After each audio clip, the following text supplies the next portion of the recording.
देश की सबसे बड़ी अदालत सुप्रीम कोर्ट सरकार और यूजीसी दोनों को आईना दिखाती है।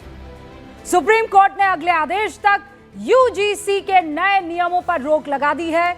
यूजीसी के नए नियमों पर सुप्रीम कोर्ट की रोक सिर्फ एक कानूनी आदेश नहीं है, ये उन 16 दिनों का सोशल मीडिया से लेकर सड़कों तक का जो संघर्ष चला है उसका नतीजा दिख रहा है, जो 13 जनवरी 2026 से देश के कोने कोने में दिख रहा था, जिसकी गूंज देश की सड़कों पर सुनाई पड़ रही थी, जिसके विरोध में सोशल मीडिया से लेकर सियासी लोग एक सुर मिलाते सुनाई दे रहे थे। यूजीसी जो नियम लेकर आया उन पर रोक लगाते हुए सुप्रीम कोर्ट ने क्या कहा, पहले मैं आपके सामने वो बात रखती हूं।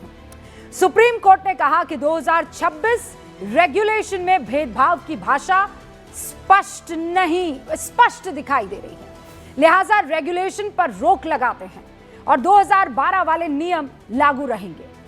केंद्र और यूजीसी को नोटिस जारी कर कोर्ट ने 19 मार्च तक जवाब तलब किया है। जितना अहम सुप्रीम कोर्ट का निर्देश है उससे कहीं महत्वपूर्ण टिप्पणियां सुप्रीम कोर्ट की तरफ से हुई है।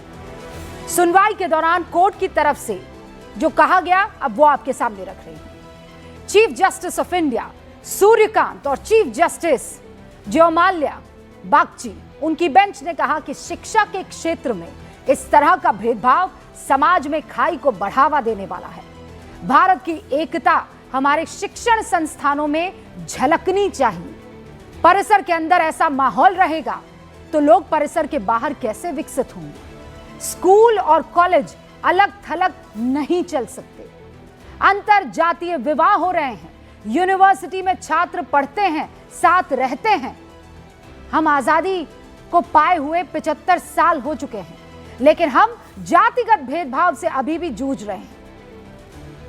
ताकि समाज बिना किसी भेदभाव के एक साथ विकास कर सके, कोर्ट ने कहा कि मामले की जांच के लिए प्रतिष्ठित लोगों की समिति का गठन हो। अब सवाल यह है कि आखिर यूजीसी के नए नियम में ऐसा प्रावधान कौन सा था जिस पर सुप्रीम कोर्ट इतना सख्त दिखाई पड़ा कि पहली ही सुनवाई में कोर्ट ने नियम पर स्टे लगा दिया। सुप्रीम कोर्ट में याचिकाकर्ताओं के वकीलों की तरफ से यह दलील दी गई कि नए नियम में स्वर्ण वर्ग को पूरी तरह बाहर कर दिया गया। सवर्ण वर्ग पूरी तरह से उसे बाहर कर दिया। यह भेदभाव संविधान के अनुच्छेद 14 और 19 के एकदम खिलाफ है। विरोध कर रहे लोगों को नियम के सेक्शन 3C पर घोर आपत्ति थी और कोर्ट में भी इसी सेक्शन 3C को संविधान के अनुच्छेद 14 के बिल्कुल विपरीत बताया गया। सवाल यह है कि आखिर यूजीसी की तरफ से जारी नियम के सेक्शन 3C में ऐसा कौन सा प्रावधान है जिसकी वजह से सुप्रीम कोर्ट ने न सिर्फ नियम पर रोक लगाई बल्कि इतनी तल्ख टिप्पणी कर दी। यह नियम 3C जातिगत भेदभाव की परिभाषा को परिभाषित करता है। इसमें अनुसूचित जाति, अनुसूचित जनजाति, उसके साथ अन्य पिछड़ा वर्ग को भी शामिल किया गया है। इसी पर सबसे ज्यादा बवाल हुआ। सवर्णों का यह कहना है कि इन नियमों के जरिए यूजीसी ने पहले से ही सवर्ण जाति के स्टूडेंट्स को अपराधी यानी ऑपरेसर मान लिया है। आमतौर पर एससी एसटी के खिलाफ अपराध के मामले में अब तक जनरल और ओबीसी वर्ग को बराबर रखा जाता था, लेकिन अब ओबीसी को भी एससी और एसटी के साथ रख दिया गया है, यानी आरोपी की परिभाषा में सिर्फ सामान्य वर्ग बच जाता है। और इसके पीछे भी कहीं ना कहीं सुप्रीम कोर्ट का एक आदेश है। रोहित वेमुला और पायल तरवी मामले में जनवरी 2025 में सुप्रीम कोर्ट का एक फैसला आया था। उसमें यूजीसी को नए नियम बनाने के बाकायदा निर्देश दिए गए थे और उसी निर्देश के बाद यूजीसी नई गाइडलाइंस लेकर आया।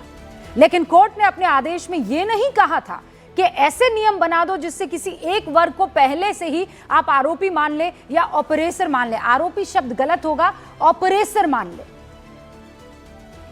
यानी जो अपने को सामने वाले पर हावी कर दे।